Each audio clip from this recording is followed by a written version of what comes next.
আসসালামু আলাইকুম রহমতুল্লাহি ওয়া বারাকাতুহু। আমার অনেক ভাই ব্রাদার আছে যারা বিভিন্ন অফিসে চাকরি করে, বিভিন্ন প্রতিষ্ঠানে চাকরি করে। তারা হয়তো ওইখানকার ইনচার্জ বা ওইখানকার বড় পদে একজন চাকরিজীবী আছে। তারা হয়তো ভাবে যে আমি এখানের ইনচার্জ মানে আমি এই কোম্পানির মালিক, কিন্তু এটা ভুল ভাই। এটা কখনো ভাববেন না। কারণ এখানে যদি 20 জন কর্মচারী থাকে, আপনিও একজন কর্মচারী। হয়তো বা আপনি বড়, অন্যান্যরা ছোট, কিন্তু মূলত ঘুরে ফিরে কিন্তু একই কথা, যে ওরাও চাকর, আপনিও চাকর।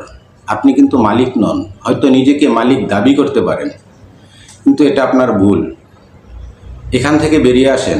আপনি যেই ভাই বেরাদারকে নিয়ে চাকরির জায়গায় আছেন, সবাইকে নিজের ভাই ব্রাদার মনে করেন, আপনার জন্য অনেক ভালো হবে। আপনি এখান থেকে বেরিয়ে আসেন, দেখবেন যে সব কিছু আপনার জন্য ঠিক আছে। কারণ আপনি হতে পারেন একজন বড় চাকরিজীবী, আপনি হতে পারেন একজন বড় শিক্ষিত লোক, কিন্তু এখানে যারা অশিক্ষিত মূর্খ যারা কাজ করতেছে, তাদেরকে দিয়ে কাজ করাই কিন্তু আপনি বেতনটা পাচ্ছেন। তাদেরকে যদি আপনি চাকর মনে করেন তাহলে হবে না। আর আপনি যদি মালিক হয়ে বসে থাকেন তাহলেও হবে না। আপনি চাকর খাটাইতে হলে চাকর হয়েই খাটাইতে হবে।